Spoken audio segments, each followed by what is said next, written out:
For decades, humanoid robots were always 5 years away. They could barely walk. They fell over constantly. Most of them never left the laboratory, but something has changed. Now they're entering factories, carrying packages, folding clothes, learning new tasks by watching humans do them first. And suddenly, America and China are treating this like the next major technology race. So why are humanoid robots appearing everywhere all at once? Start with what actually changed. A robot walking wasn't the hard part. Robots have walked in some form for decades. The hard part was walking without falling over in a real environment, doing something useful while it walked. That's the part that just started working. Boston Dynamics CEO put it bluntly at a recent industry panel. For years, his own company was doing what he called YouTube video parkour, impressive backflips, nothing useful. Now the conversation inside the industry has shifted entirely. Less spectacle, more actual work, mining, construction, warehouse logistics, the unglamorous jobs done reliably for hours at a time. So here's the obvious question. Why do these robots all look like us? It's not an aesthetic choice. It's a practical one. Every door handle, every staircase, every shelf, every steering wheel in the world was built for a human body. A robot shaped like a human doesn't need the world redesigned around it.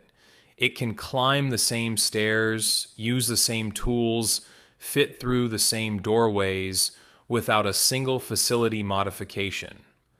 That's the entire pitch in one sentence. Compatibility with the world we already built. There's a technical measure engineers use for this called degrees of freedom, or DOF. It's basically a count of how many joints a robot can independently move. A typical industrial arm welding car parts on an assembly line has about 6. A humanoid robot needs 30 to 60 to move anything like a real human body. Boston Dynamics Atlas sits at 56, edging close to matching actual human joint movement. More joints means more motors, more sensors, more things that can break, but it's also what lets a robot open a normal door, climb a normal ladder, or pick up a tool shaped for a human hand. But a human-shaped body is useless without something to actually run it. For years, that was the missing piece. Older robots could only repeat a fixed set of pre-programmed motions. Show them something slightly different, and they'd fail. That's changed too. New AI systems, often called vision language models, change that. A robot can now actually look at a scene, reason about what it's seeing, and figure out a new task on the fly without being explicitly programmed for it. NVIDIA's own robotics foundation model, called GR00T, is a good example. It gives a robot a general-purpose brain. A company can then fine-tune that brain for its own specific factory floor. So you've got the right shape, and now finally something like the right brain. That brain isn't perfect yet, and the industry is fairly open about it. At this year's CES, one robotics executive offered a blunt comparison. A chatbot making something up is annoying. A robot making something up while moving is dangerous.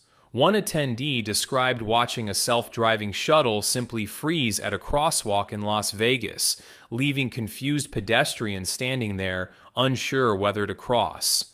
Not catastrophic, but a preview of exactly what still needs solving before any of this becomes fully trustworthy.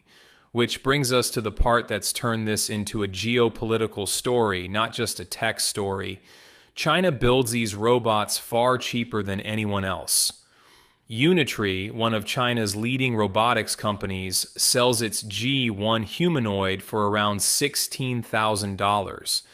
Compare that to premium industrial platforms from the US and Europe, some of which run past $250,000 for a single unit. That gap comes from China's existing manufacturing base.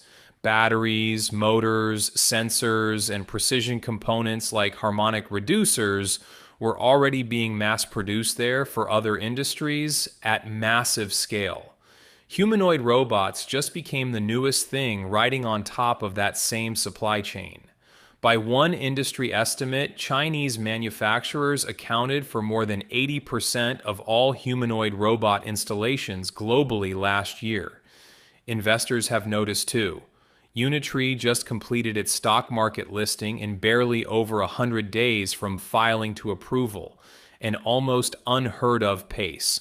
Its expected valuation, well over $14 billion, for a company that, by its own numbers, is still only barely profitable. This is exactly why the US just made a dramatic move. Just this week, the FCC announced a ban on new imports of Chinese-made humanoid and quadruped robots. The reasoning wasn't about jobs or trade or price. It was framed entirely around national security. Officials warned that a robot equipped with cameras, microphones, and a constant network connection is, functionally, a mobile data collection device, one capable of being remotely accessed, in theory, by whoever built it. A bipartisan bill introduced earlier this year, backed by senators from both parties, raised the same concern about robots with hidden backdoors, quietly collecting American data from inside homes, labs, and even police departments. Existing Chinese robots already in the US aren't affected, but new ones going forward are now effectively locked out of the American market, which raises the question everyone actually wants answered. Will these things take our jobs? The honest current answer is not all at once and not evenly. Right now, most real deployments are aimed squarely at the most dangerous, most repetitive tasks, the jobs nobody particularly wants to do in the first place. One of the world's largest robotics conferences just made this the official theme of its entire 2026 event, explicitly naming labor displacement, not engineering capability, as the central question the field now has to answer.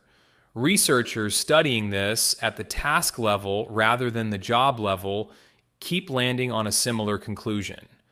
Repetitive, predictable physical tasks are the most exposed.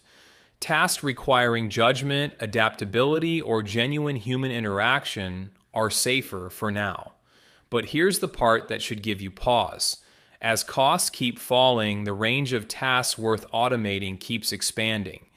A job that's safe from robots at $250,000 a unit might not be safe at $16,000 a unit, which is exactly why the real competition here isn't about building the single best robot. Tesla is reportedly targeting 2,500 units a week out of a converted factory line. Unitree just went public with a stated goal of shipping up to 20,000 units this year alone. Neither company is racing to build the most impressive robot on a stage. They're racing to be the first to make millions of ordinary ones cheaply enough that a warehouse, a farm, or eventually a household can simply afford to buy one. That's the actual race. Not the smartest robot, the cheapest one at scale. And whoever wins that race doesn't just sell a product. They get to decide whose hardware, whose software, and whose data ends up standing in your kitchen.